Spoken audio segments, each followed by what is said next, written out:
In this video, we're going to show you how to install the brake flex hose on your Ford Taurus located behind your rear wheels. Using a 19mm socket, loosen and remove the lug nuts.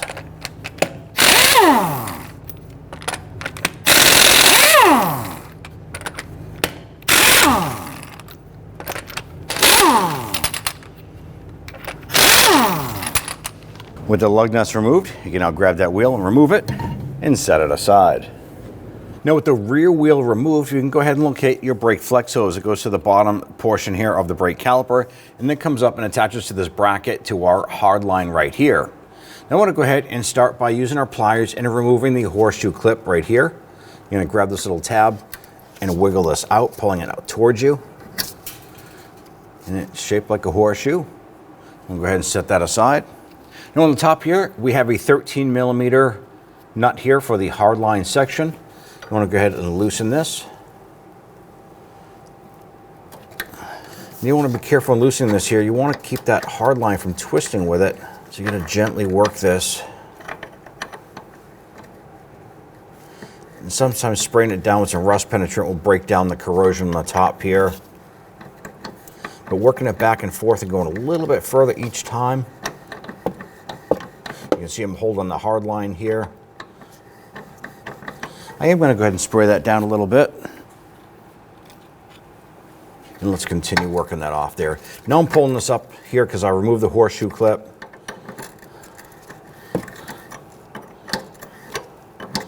Go ahead and spin that off. We can see that's coming off nice and easy now. Now we do have a catch can underneath. We also have some towels surrounding it because we are going to lose some brake fluid. So be prepared to capture that fluid. And once we pop this off, we're going to go right to the back side of that caliper. Now we're using a 16mm wrench. I want to go ahead and loosen this.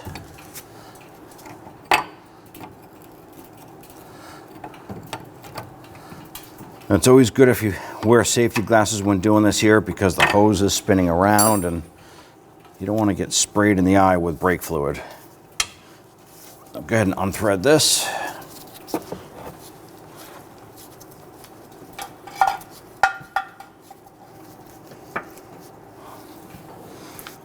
Grab the new line, line that up. Let's go ahead and get that started.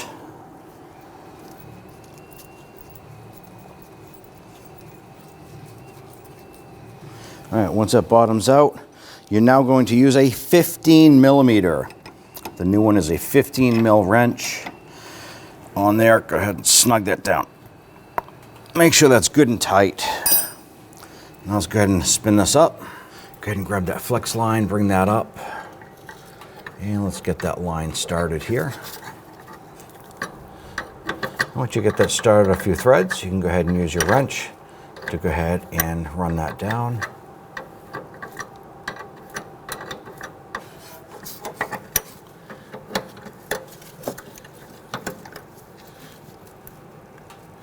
We do want to make sure that is good and tight.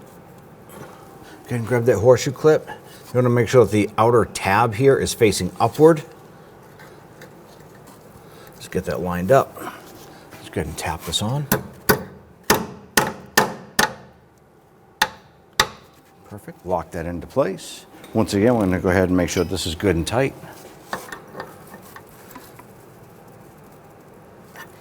Now at this point here, let's go ahead and give this a quick cleaning. Spray it down with some solvent.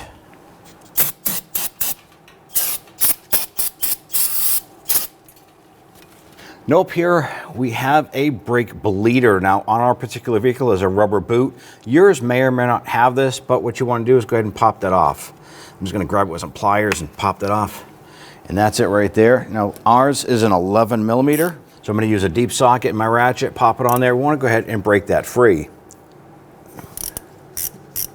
Next thing, we're going to watch for the brake fluid to start to come out here. You can see the bubbles coming out. That's the air bubbles being pushed out of the line and through the piston. We're going to wait for that to burp out completely. We have a solid stream of fluid following it. Now at this point here, all the air bubbles appear to be gone, so we're going to go ahead and snug this down. Now this is considered a gravity bleed. We do want to go ahead and spray this down with some solvent to clean up any of that residual brake fluid that's in there.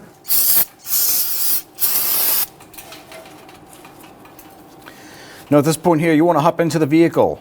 You want to pump up the brakes. Make sure that pedal feels nice and firm. Now for any reason, if that pedal is still soft and squishy, you can try repeating this again. And if it's still soft and squishy, go ahead and proceed to the full brake bleeding process for this vehicle.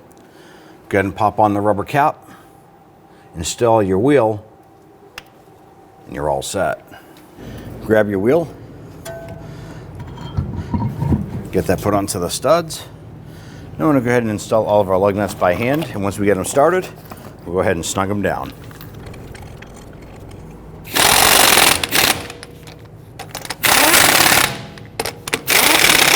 When doing this here, it's preferred if you do it in a crisscross or star pattern.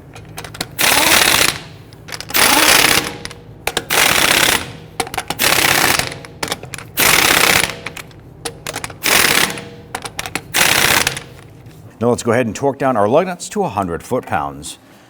And preferably you want to do this in a crisscross pattern.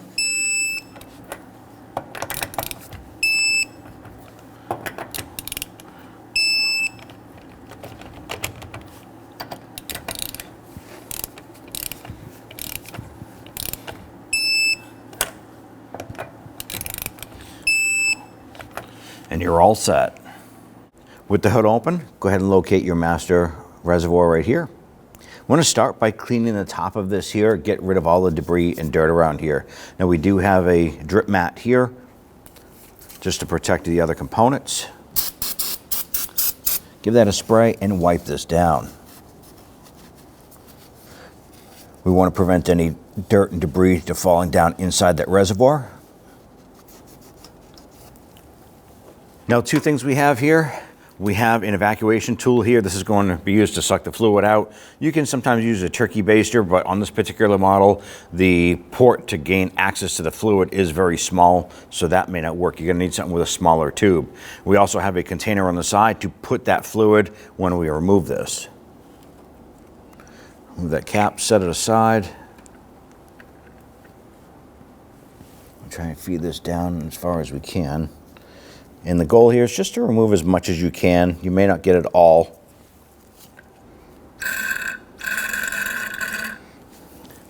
Now when we got our vehicle in here, it was already low on brake fluid.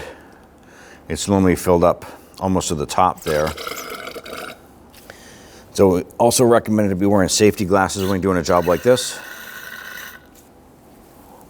Now once you evacuated as much fluid as you can, we're going to go ahead and remove our container here and get that out of the way. Now on your master reservoir here, there's going to be some sort of marking where it says max and a minimum. So go ahead and top off the reservoir to the max line with some fresh fluid. On this particular vehicle, it actually states here to use your DOT 4.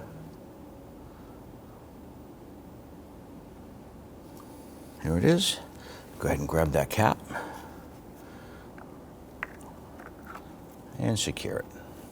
With the vehicle raised and we have our wheels off here, we're going to start our brake bleeding process at the right rear wheel. Now this procedure is going to start at the right rear wheel, then you're going to go over to the left rear, continue over to the right front, and then we're going to end with the left front. Now right here on our caliper, we have a rubber cap covering our bleeder screw. Yours may or may not have this. It is not critical to the operation, but you want to go ahead and remove that cap if you do have it. Now inside of our car, we have a person that's going to go ahead and pump up our brakes and help us with this procedure, and we'll walk you through that as we go.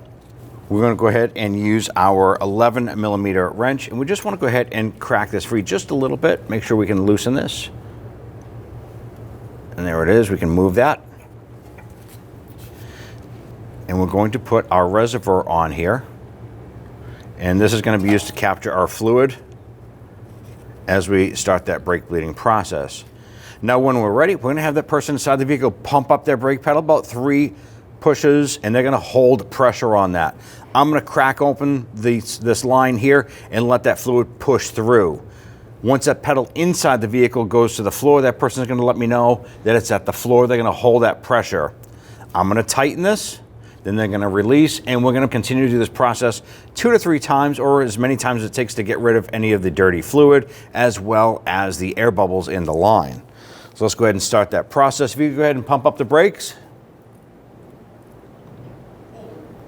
All right, they've informed me that they're holding that, so we're going to go ahead and loosen this. You see that fluid come up and out, and they're at the floor, so snug that down. And we're going to repeat this process until we get some good clean fluid and no air bubbles. Continue, please.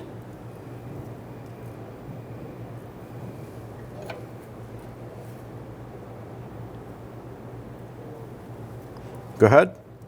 And we'll do this one more time.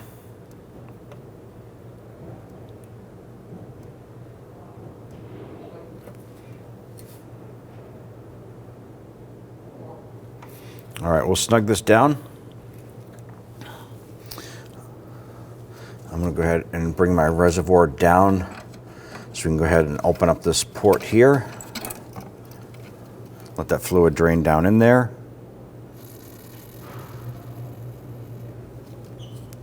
Go ahead and give this a quick spray with some solvent. Clean up any of that residual fluid that might have dribbled out. Go ahead and put that rubber cap on. You want to go ahead and repeat this process for the left rear or the driver's side. And then we're going to meet underneath the hood and go ahead and top off the master cylinder reservoir. Now that we've bled the left rear wheel, let's go ahead and top off our reservoir.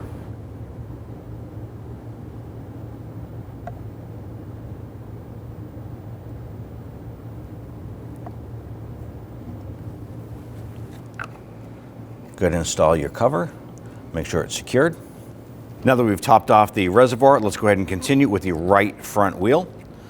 With the wheel cranked out, it gives you the best access. Go ahead and locate your bleeder screw and pop off the rubber cap if you have it. Grab your 10 millimeter and put your hose on here. And go ahead and pump up the brakes.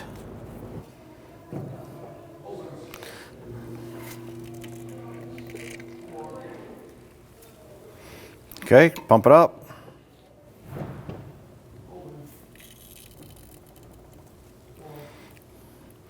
Go ahead.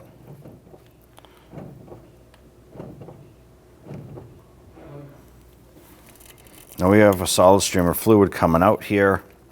I'm using my pliers on this here just because the rubber port here is a little loose. Now after you're done there, go ahead and use your spray solvent. Clean up any residual brake fluid here. Install the rubber cap.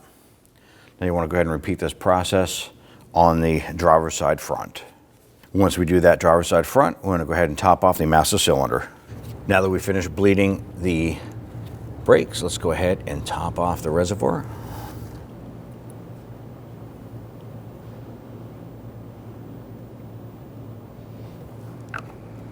Go ahead and install your cover. Make sure it's secured. Now that we're done bleeding the brakes, you want to go ahead and hop into the vehicle, pump up the brake pedal. Now, for any reason, if that brake pedal should still feel mushy, you want to go ahead and repeat this process a second time. Once that pedal feels solid, go ahead and install your wheels and torque them down to 100 foot-pounds. And take it for a road test. When only the best will do, demand TRQ. The only company that lets you view before you do. TRQ is committed to offering the highest quality aftermarket auto parts that are engineered for peace of mind. Thanks for using and viewing with TRQ.